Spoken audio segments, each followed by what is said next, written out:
Titanfall 2nd of May have faded from the public consciousness since last fall, but the developers at Respawn have continued to add free stuff to their already excellent first-person shooter. The most recent edition, which landed earlier this week on PC and consoles, adds a 4-player cooperative horde mode.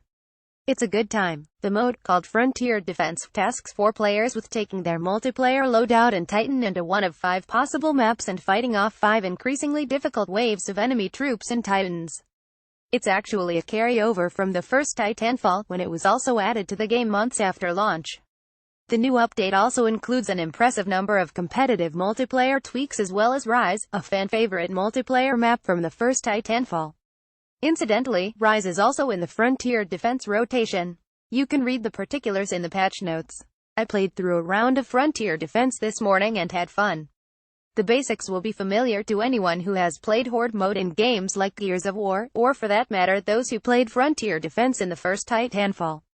You must protect a harvester, which is basically just an object in the back of the map that your incoming enemies will target when they aren't targeting you.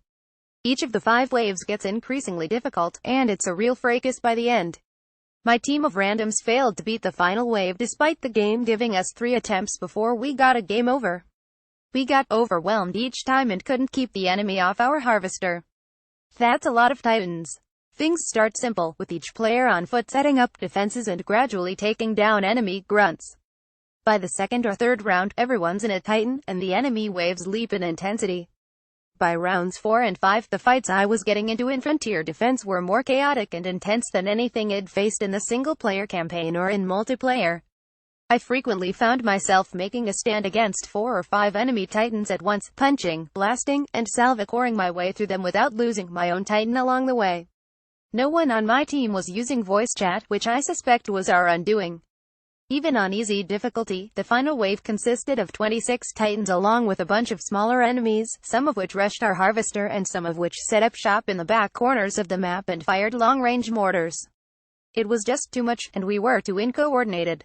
With better communication and strategy, we could have set up 1 player as our on-foot mortar clearer, while 2 posted up near the harvester to keep on rushing enemies from overwhelming it. Without clear communication, we had too many holes in our perimeter and the battle was lost. I'm excited to play more Frontier Defense with a team of friends, all of whom hopefully kept their copies of Titanfall 2 from last fall.